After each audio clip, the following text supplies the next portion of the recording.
Good morning to all of you.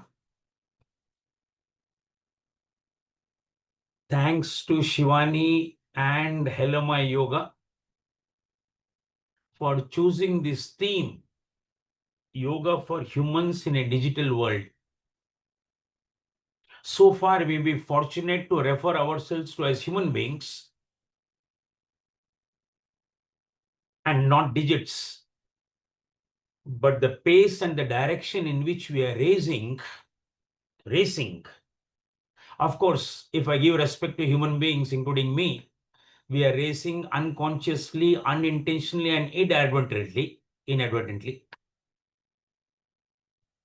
and being succumbed by this juggernaut of digitalization that soon will be rendered only as numbers and digits, not as human beings.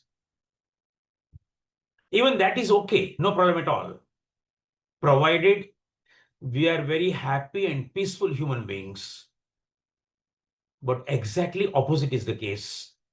And that is why this subject, the topic, deserves sincere consideration.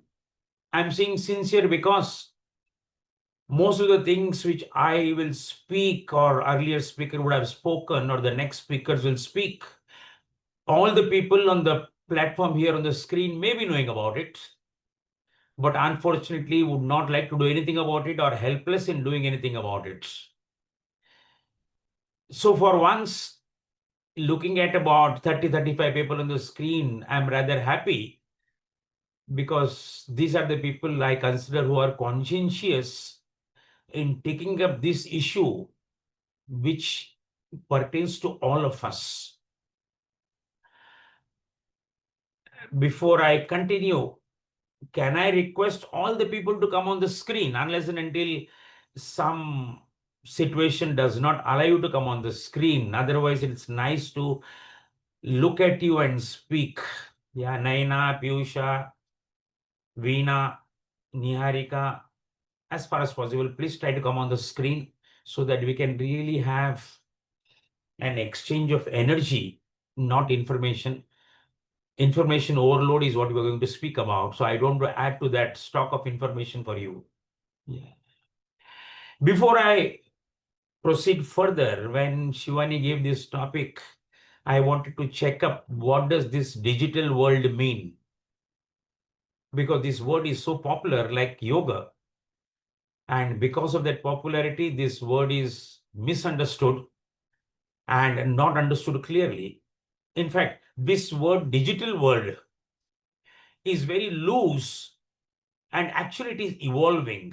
So far, we cannot give a precise definition to what we mean by digital world.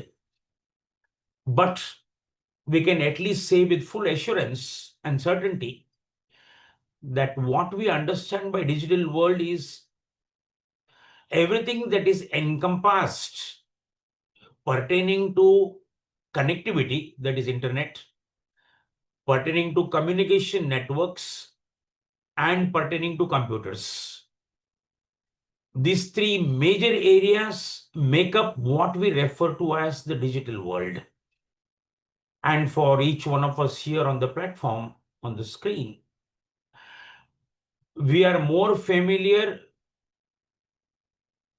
to that part of the digital world, which is our mobile, which is the social media platforms.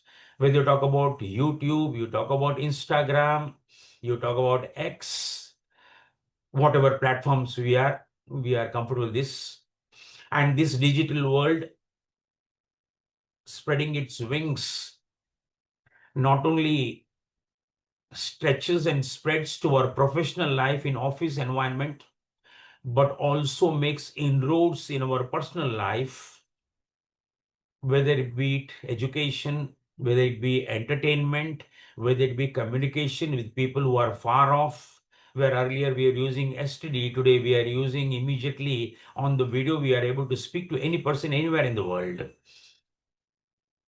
I remember out of context, I'm mentioning that once 10, 15 years back, 20 years back, when I was reading Carlos Castaneda, who went to South America from US, and wanted to study anthropology, but ended up studying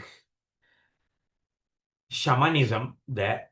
One of the statements that he made, which still strikes a chord in me, is accessibility is a disease of the modern world. The more accessible you are, the less freedom you have, less space you have. You think that you should be in the loop, you should be in the know, but actually it is a problem. And I can tell you it's a real problem, because with the digital world spreading itself, where earlier at 13,500 feet altitude in trekking, I was so free with no qualms of conscience because the network is not working. Today at 14,500 feet also, sometimes the phone rings and says, hello sir, how are you, where are you? And I wish nobody.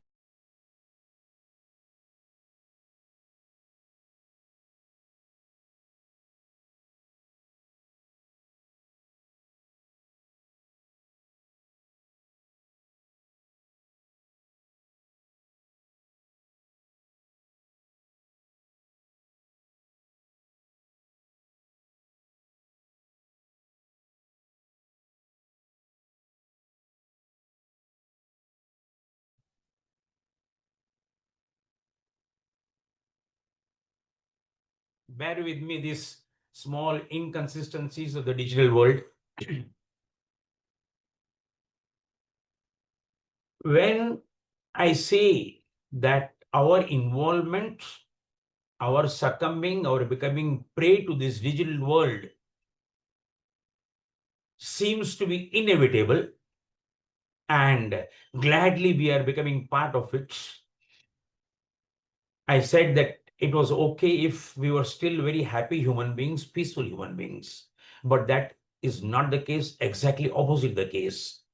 So if I in brief talk about what is this digital world doing to the mental health. Yeah. Yes, the topic overanalysis, overload of information is a very small part which finally affects your mental health. But the total focus is on what does it do to our mental health. Simply speaking, human mental health is under total attack. Total attack. There is no saving us. In one of the workshops abroad, I repeat this in a number of platforms, when I asked whether I should talk about health with the participants in the class itself or to each person separately, because not all of us are comfortable in sharing our mental health problems, I was told very plainly, no, sir, please ask in the class itself. I said, why are you so confident? And the person said very clearly that, sir, all of them are on medicines. Some of them may be taking medicines for insomnia or sleeplessness. Some are taking antidepressants. Some are taking tranquilizers. Some are taking sedatives, anti-anxiety. Not one of them is free of medicines.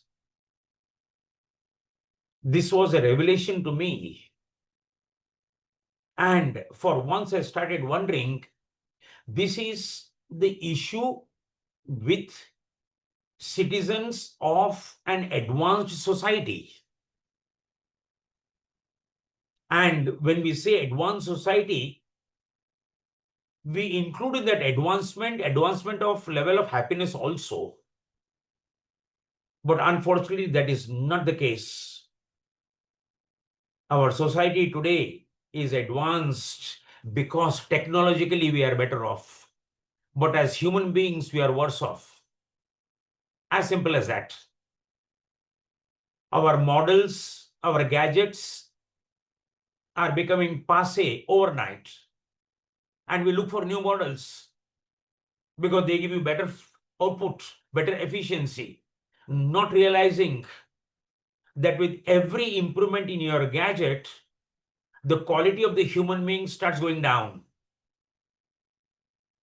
Most of the work for you is done by your gadgets. So your quality as human beings is totally going down. And when I say quality, I mean quality at physical level, I mean quality at emotional level, I mean quality at intellectual level, I mean quality at the level of willpower.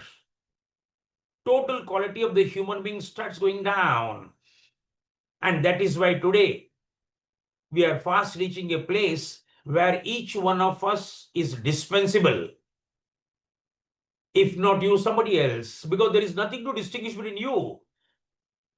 What we can distinguish only the gadgets that you have.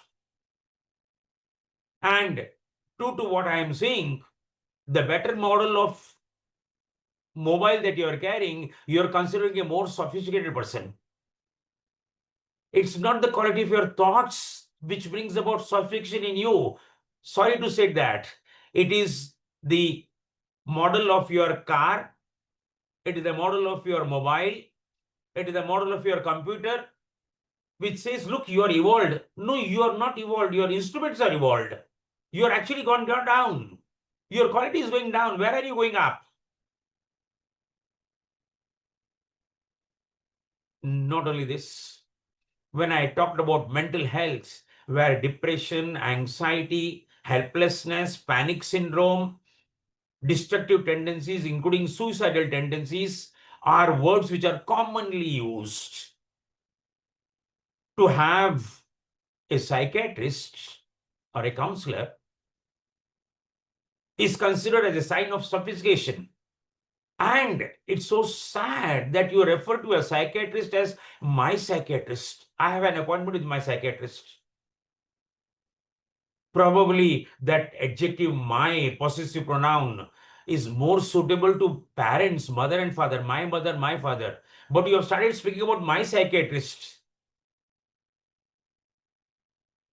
And there is absolutely no apology, no shame attached to saying, I am taking the services of a mental health counselor. Not only that, look to where we have reached. Children in the school, even in primary school, have health counselors, mental health counselors. There is a permanent posting in a school for a counselor. Childhood, which is meant for playing, being free, what have we done to that childhood? And we accept it. This, yes, mental health problem is there. I can understand somebody is saying, I'm not able to control the mind of my brother, sister, friend, or some person. But when you accept in a very resigned manner, I'm not able to control my own mind, then something is totally wrong, basically wrong. Somewhere something is going wrong.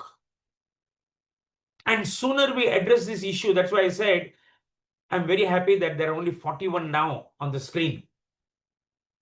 Because what I'm speaking may sound very harsh. I'm intentionally being harsh because at least that harshness may shock you, may agitate you, and at least even if out of 45 people think and start thinking differently, then possibly some change would have started happening. This addiction to mobile, or rather I can generalize and say addiction to the screen, is so universal. It is like we are in a dream, each one of us in our own dreams with the mobile in front, and we know we are in a dream, but we have no strength, no motivation, no power to get out of the dream and face reality. I remember, if you read the history of one of our neighboring countries, powerful country, some hundreds of years back when invaders came to that country, they overran and took control of the country very easily because they used one very nice trick, and that was they made drugs freely available to people in the place where they overran. So youngsters, villagers started consuming drugs, and they were totally in a altered state of consciousness, happy in their own environment. And these invaders ran over the country and took it without any opposition. They were all drugged, stunned, stoned. I'm using modern words. And this is what the digital world is doing to us in each one of us life. We're totally drugged. In a train 3 days back, these days I'm not talking traveling frequently in the train. When I went in the train, first class compartment, all the seats occupied, I was also sitting. I was probably the only person who didn't have the mobile in front of me. All the people in the train had this mobile in front. They were not knowing what is happening besides them. They were not knowing at all. The climax was, being a student of psychology, when you start observing, the climax was two youngsters, a boy and a girl, sitting very cozily in a corner with two mobiles in them and one earphone in the boy's ear and the other earphone in the girl's ear, and both were connected through the medium of that mobile. Even love happens through the medium of mobile. I mean, can you believe what's happening? You cannot understand it all. It's like we are in a dream. We are not able to wake up. We are not able to wake up. Absolutely not able to wake up at all. And this, what Shivani talked about, the topic, total overload of information to such an extent that before I apply my mind to one piece of information and start thinking about it, there is 10 more items coming there. So immediately I switch on to the other thing. Forget about analyzing. There is no scope for remaining at one piece of information. I remember in my childhood days, when you went to visit some relatives and the relatives had small children and the tiny tot was throwing tantrums, the best thing was to give a toy to that small child. Now the child is peacefully occupied with his toy and the elders are left to themselves to talk to each other peacefully. This mobile in your hand is like that toy to the child that, okay, take this and be to yourself.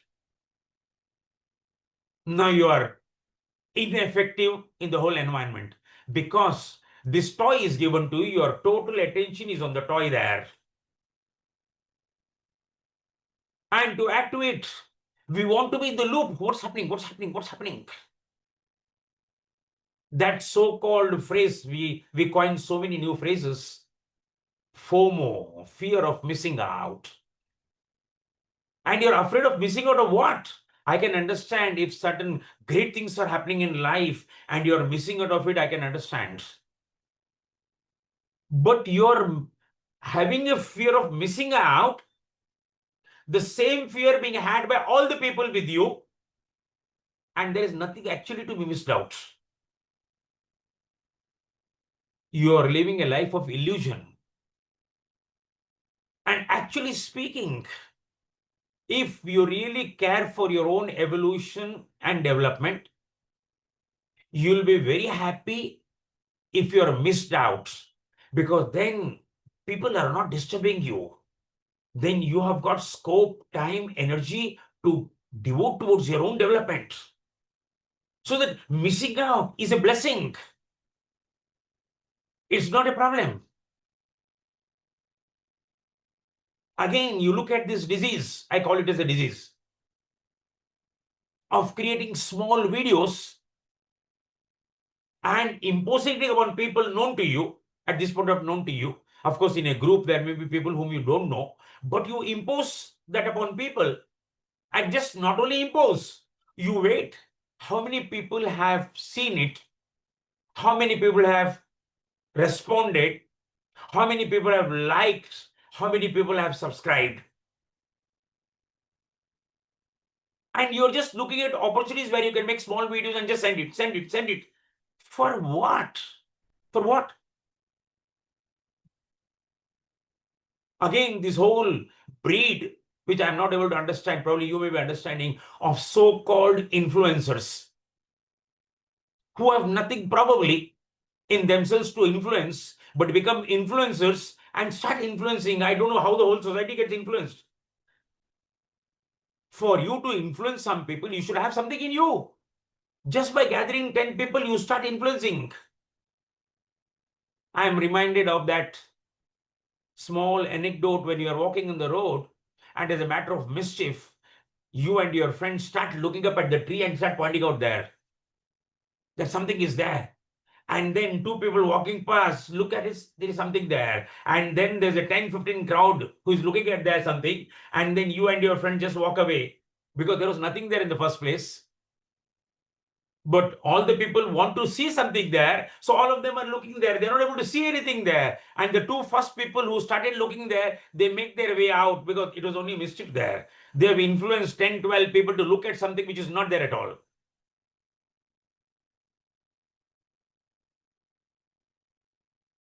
We should have our conscience and conscientiousness. Where is it going?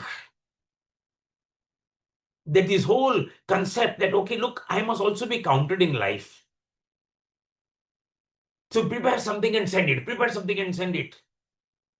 I think you can better use the time devoting to your own development in what you like and least be bothered about what people like or not, because you're enjoying your time there. You're enjoying your time very nicely. You're least bothered whether somebody looks at you or not, because you are having a gale of a time, whale of a time. This digital world is making us passive human beings. Mentally, we are totally passive. We are only taking, taking, taking. And as long as you're taking, one, there is no scope for analyzing. Forget about over-analysis. Because moment the point you start analyzing something, 10 more piece of information has come. Where is the question of analyzing? And even if you start analyzing, you go on analyzing because it's so nice to remain still passive without doing anything. Analysis is paralysis. If that analysis is not followed by consequent and proportionate action, it has to be followed by action there. Otherwise, you can go on analyzing throughout your lifetime and feel you're doing something very important. This whole digital world makes you more and more passive, passive, passive. You have to break away from there. And in all this that I am saying, it may sound that I am totally against digital world. No, that is not the case. Digital world is responsible for making so many things in our life easier, more efficient. Our output has increased because of the digital world. So no, there's no gainsaying the fact that this digital world is totally problematic for human beings. That is not the case at all. The question is, the simple example, a knife that you have, that knife can be used to cut vegetables, and if you're not careful, it can cut your finger. Knife cannot be blamed for the sharpness of the knife. It's the power in the knife. For what purpose you use that power is your choice. So you cannot remain totally away from it, which is not the case at all. You should not remain away from it, because you must take advantage of the progress that the human mind has made. But then, in the process of utilizing the plus points, the benefits of that digital world, are you totally submerged? Are you totally drowned? Are you totally swept away? In which case, it is not taking advantage, it is losing yourself. Totally losing yourself. In fact, as I mentioned, I'm happy there are only 40 people here because in the first place, I was very reluctant to speak on this topic because this is similar to parents telling their children, why are you throughout the day on the mobile? You should get away from it. They tell the child that get away from the mobile, but they themselves are totally in the mobile.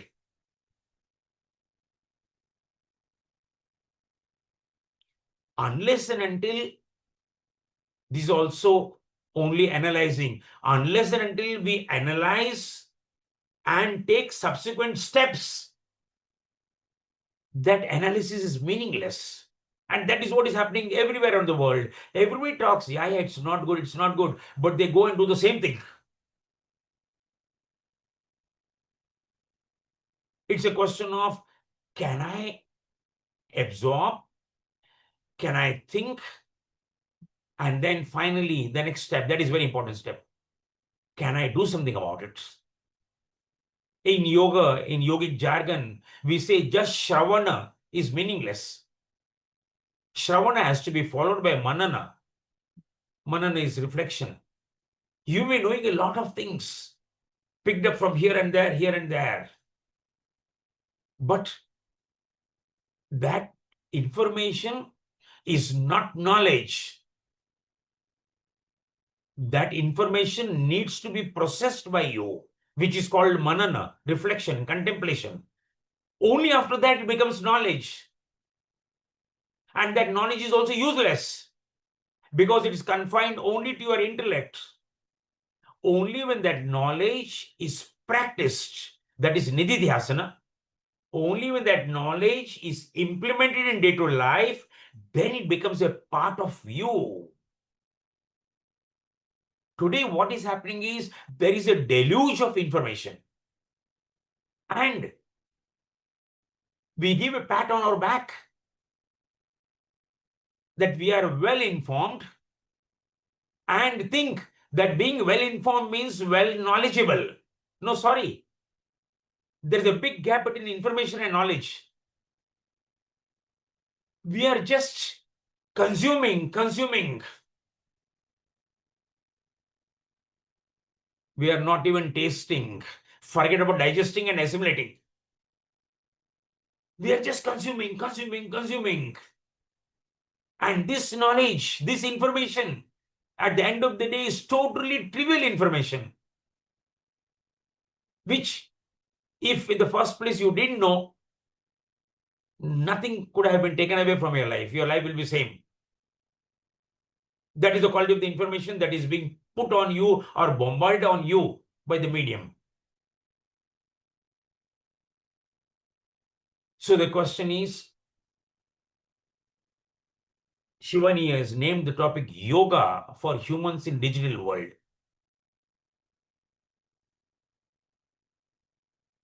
In what way we are talking about yoga can help? I'm not only talking about yoga, I also want to suggest certain more possibilities which each one of us can enact in our own lives so that we only take the best part from the digital world, but also live. Because there is a thought happening at the back of the mind that lots of us may at one point of time die without actually living. This is the scenario. It is totally gloomy scenario. The doom of digitalization. Again, I am repeating that I am not totally saying digitalization is bad. It is necessary. But the question is, can we save ourselves? If that question comes. Also, before I go to my next topic, how yoga can help. If you look at the social media, and this is not a wise person's discovery, a social media is based upon sensationalism. Create sensations so that you see. Even the news which comes, breaking news. And if you look at the news, there is nothing breaking there. Nothing is breaking there. It's simple news, but they term it breaking news because if they don't say breaking news, you will not see it. And if you don't see it, they don't get the hit. Their TRP goes down. They can't sell. Sensationalism and negativity. This is a point which I want to put upon you, that out of the four fundamental emotions of human beings, three emotions are negative. We today talk about human beings in their mind having four fundamental emotions: bhaya, krodha, sukha, dukkha. Fear, anger, happiness, unhappiness. Out of these four, only happiness is positive. The other three are negative.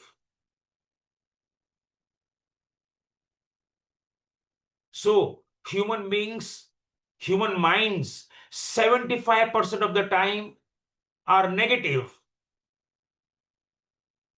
And this is well recognized by all the social media platforms. I think it was Oscar Wilde who said, a dog biting a man is not news. A man biting a dog is news. So when negative things are given to you, murder here, rape there, terrorist attack there, you are so carried away and go on lapping it, lapping it. I'm sure in this world today also so many good things are happening. But nobody is there to put that. Because as human minds, we are not prepared to take in good things. Or even if we are prepared to take, we'll take for one or two times and they say, chhod do. But we are very much clear and very happy to read when graphic details are given about how rape has happened, how murder has happened, how terrorists have bombed, how the aircraft has met with a crash. We will go into it deeper and deeper because this mind wants negative things. Unless and until you realize that this is the state, and let me tell you, this negativity at the end of the day clouds the mental environment. The joy of living goes away. The spark in your face of that pep, that happiness goes away without you doing anything, just by taking in this negative information. Can we put our foot down and say, look, I'm not going to be a part of this? It requires awareness in the first place. If I look at it, I mean, since I have told you that you people may be the right people I'm talking to who are very serious about the topic, I think I'm also the right person to speak to you, because conscientiously effort is made not to become a prey to this social media. Because the entire goal is not to become popular. The entire goal is to live life in the richest manner possible. And that happens only when you're not popular. Otherwise, your life is open to public lens.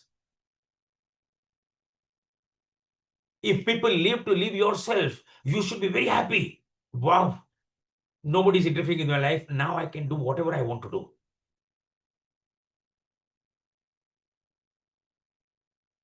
So if we have to put our foot down, and let me tell you, probably yoga is well equipped with tools which will empower you to put your foot down and say, I'm not going to be a part of this.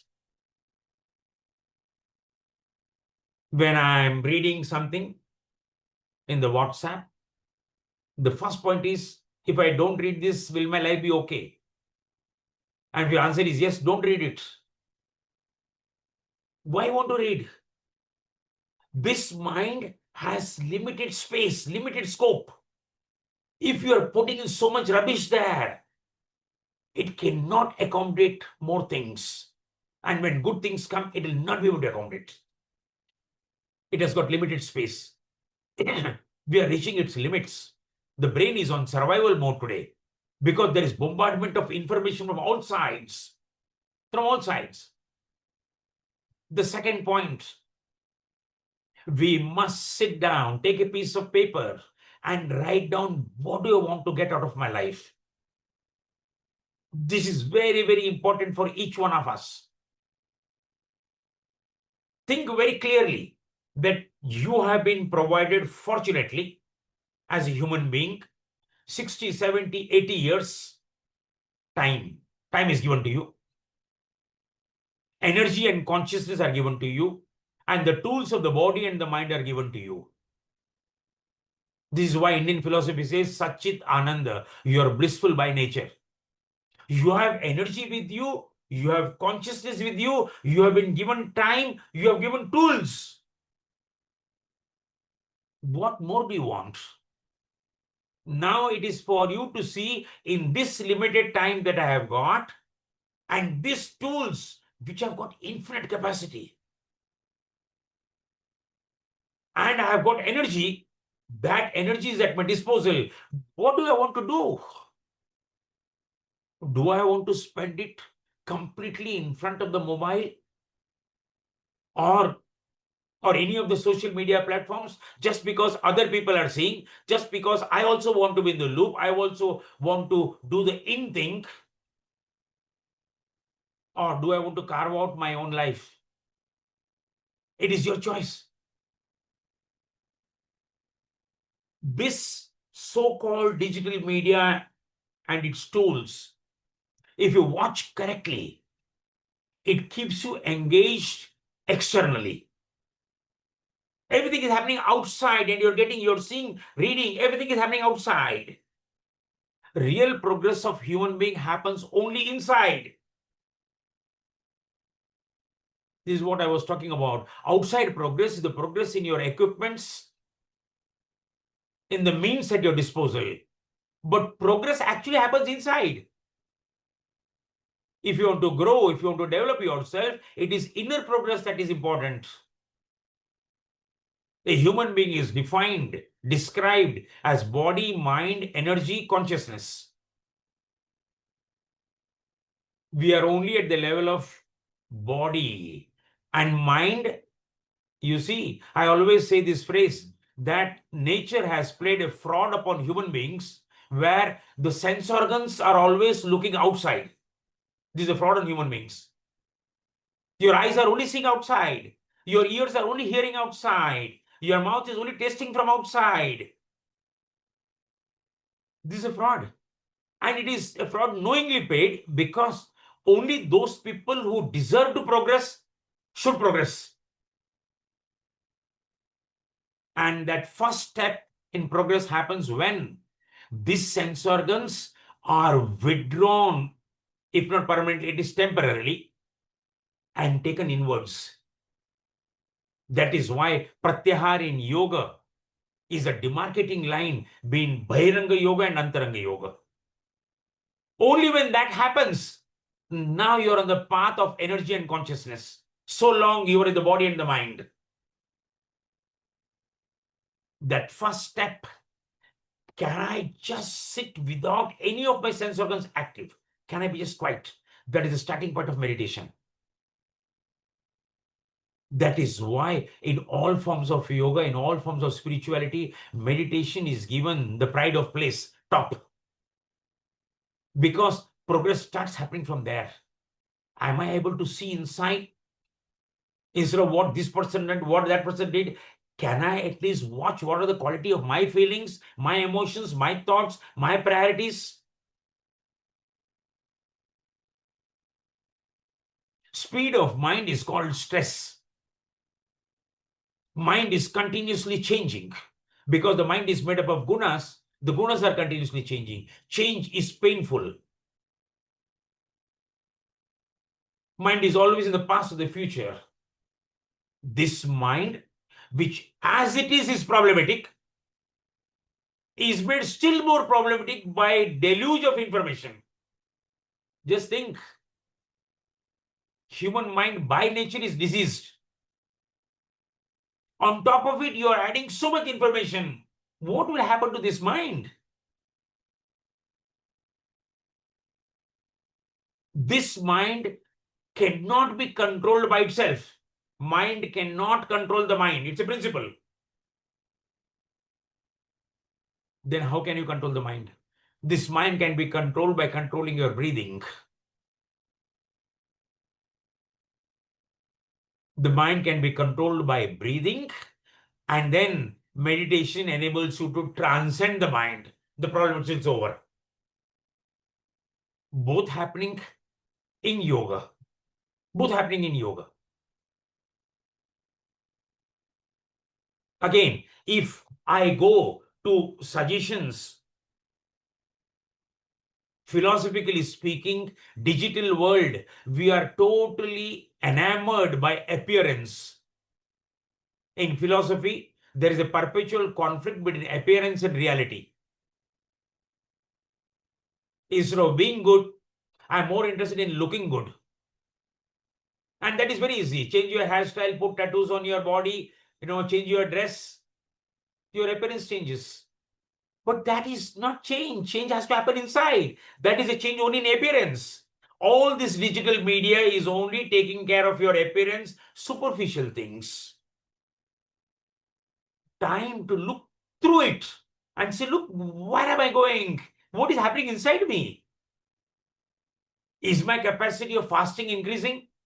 Is my capacity of bearing pain increasing?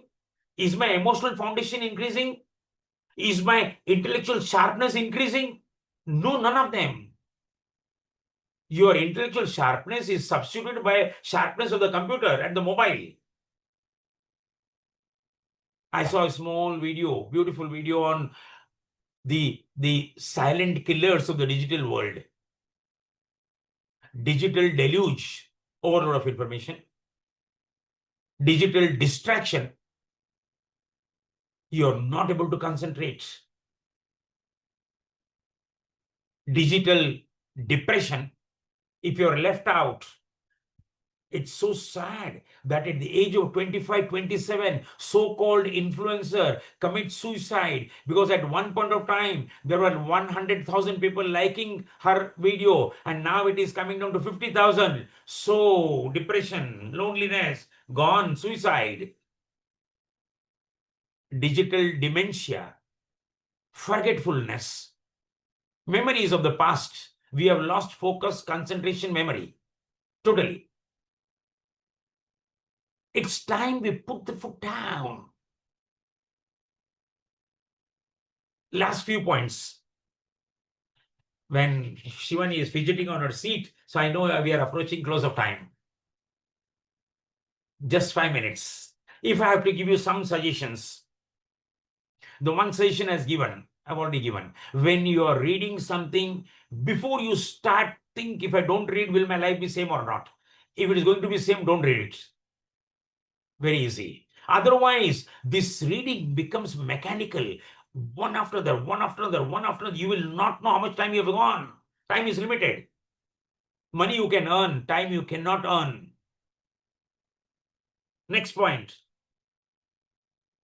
Can you start holding books in your hand, start reading?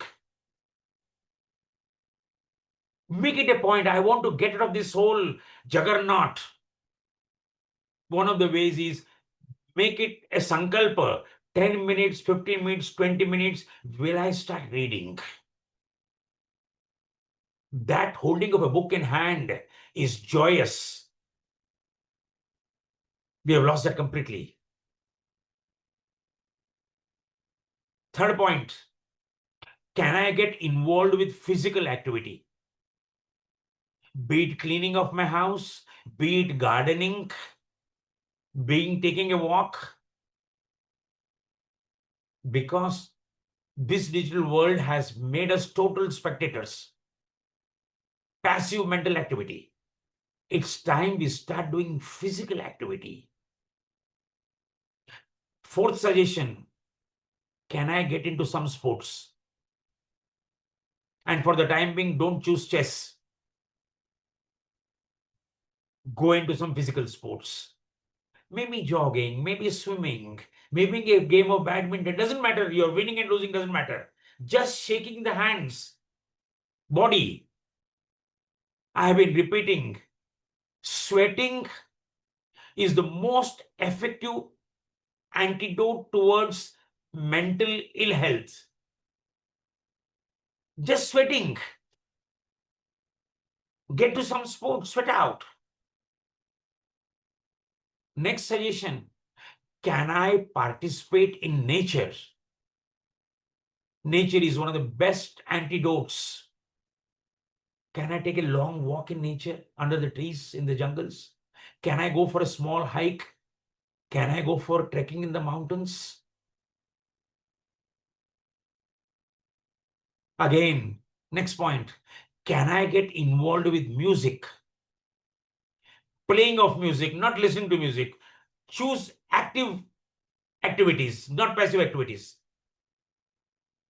Can I take a musical instrument and start playing the instrument?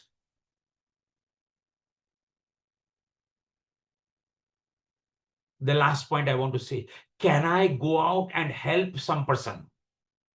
This is something missing in our lives.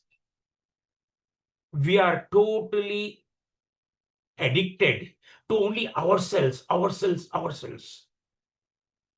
Just go out. Do a small favor to some person. Even a good compliment is okay, no problem at all.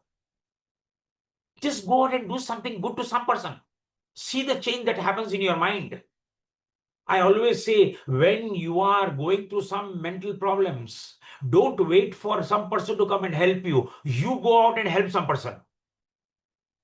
When that person tells thank you to you, that thank you changes your mental environment totally. Where you are earlier down the weather, lonely, slightly depressed, all this will go completely when you go and help some person. Whatever your means, doesn't matter. The last point, can you have a satsang? Company of like-minded people. This is why Shankaracharya says that satsang is the only boat which takes you from this shore of samsara to that shore.